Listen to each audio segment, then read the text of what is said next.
Hey everyone, and welcome to our explainer. Today, we're diving into a single country that somehow manages to contain pretty much every landscape you can imagine. We're talking towering, icy peaks, scorching deserts, lush rainforests. India is often called a world in one country, and we're about to find out exactly why. And really, that's the big question, isn't it? How can one nation possibly pack in so much variety? It seems almost unbelievable. So let's start breaking down the layers of this incredible geographical puzzle.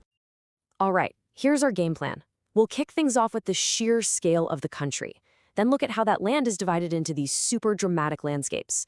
From there, we'll check out the climate engine that drives it all, the unique life that springs from it, and finally, how this all has shaped where over 1 billion people actually call home. First up, a world in one country. To really get a handle on India's diversity, you have to start with two very basic facts: its massive size and its very specific, very strategic place on the globe. It all starts with this one number, 7th. India is the 7th largest country on the entire planet.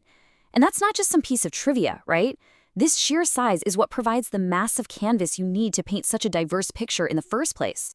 So here's the number: 3.28 million square kilometers. But what's really wild is that this huge area is still only 2.4% of the world's land. The real story here is the insane density of diversity that's packed into that small percentage. It's just off the charts. And its position on the map is absolutely crucial. See, this line, the Tropic of Cancer, slices right through the middle of the country. This one little invisible line means the southern half is firmly in the tropical zone, while the northern half is subtropical. This single geographical fact is one of the biggest reasons India has such a staggering range of climates. Okay, so we've got this massive canvas, cut neatly in half by the tropics. Now let's look at the actual features painted on it, the dramatic physical divisions of the subcontinent. And believe me, this is where things get truly spectacular. Geographically, you can basically break India down into these 6 distinct zones. And each one, it's like a completely different world. You've got the towering Himalayas, the vast northern plains, the ancient peninsular plateau, the harsh Indian desert, the long coastal plains, and even its own far-flung islands. Now, the Himalayas are so much more than just the world's highest mountains. You gotta think of them as this colossal climate wall. They literally block the freezing winds that try to blow down from Central Asia. This barrier is why the subcontinent is so much milder than other places at the same latitude. And, maybe most importantly, it helps trap all that monsoon moisture. Right behind that Himalayan wall, you'll find the northern plains. For millions and millions of years, 3 of the world's great rivers have just been depositing layer after layer of rich soil here. This has created one of the most fertile agricultural belts on Earth, which, as you can guess, is exactly why it's also one of the most densely populated. And this slide just perfectly shows the two very different personalities of India's rivers. On one side, you have the Himalayan rivers. These are the mighty, year-round giants fed by glaciers and snowmelt, carving these long, deep courses all the way down to the sea. And on the other side, you've got the peninsular rivers of the south. They're mostly seasonal, totally dependent on rainfall, and they follow much shorter, shallower paths. So, we've got these epic landscapes, right? Massive mountains, vast plains. But what breathes life into all of them? What is the one thing that powers this entire system?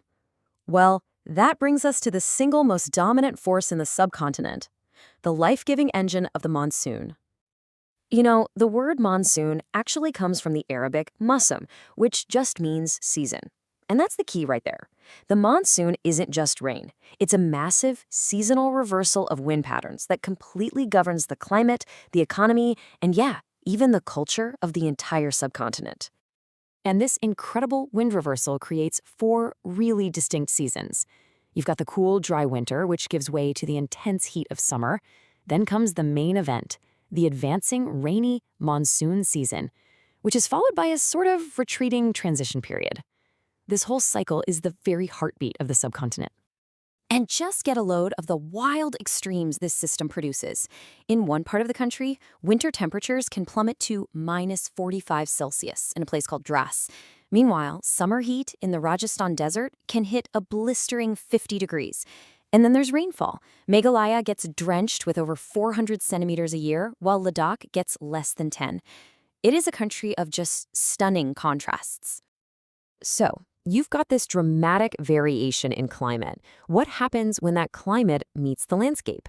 Well, you get an absolute explosion of life in all its forms. The kind of forest or plants you find is a direct result of the climate it grows in. The link here is just incredibly clear and direct. Where there's a ton of rain, we're talking over 200 centimeters, you get these lush, tropical evergreen forests. In areas with more moderate rainfall, you find tropical deciduous forests. And in the really dry regions with less than 70 centimeters, you see these hardy thorn forests and scrubs. Then you just add in the special mountain and coastal mangrove forests, and the whole tapestry is complete. All of these different habitats, well, they create the perfect conditions for an unbelievable amount of life. It's exactly why India is officially recognized as one of the world's 12 mega biodiversity hotspots. It's home to everything from the Royal Bengal tiger in the mangrove swamps to the one-horned rhinoceros in the grasslands of the east. All right, so for our final piece, let's connect all of this. The mountains, the rivers, the climate, the forests, to the human story. Because just like geography dictates where a tiger can live, it fundamentally shapes where and how people build their lives. So where do people live? Well, it is definitely not spread out evenly. Not at all. Take a look at this. It's incredibly concentrated. Almost half of the entire population lives in just these 5 states. And you better believe there's a very clear geographical reason for that. This chart makes the contrast so incredibly stark. I mean, look at the far left. In the mountainous state of Arunachal Pradesh, you have just 17 people per square kilometer. Now look all the way to the right. In the flat, fertile plains of Bihar, it skyrockets to over 1,100. The geography dictates everything. And that really brings us to the core takeaway of this entire puzzle. People cluster where the geography is most hospitable. The massive populations you see in the northern plains and coastal states like Kerala are no accident. They are a direct result of flat terrain, rich soil, and reliable water, the very foundations of any civilization. So, when you piece it all together, from the mountains that literally steer the wind to the rivers that build the land, you see that India's geography is truly the stage for its epic story. And that leaves us with one final and pretty crucial question. As our climate and our resources continue to shift, how will this powerful geography shape the next chapter of that story?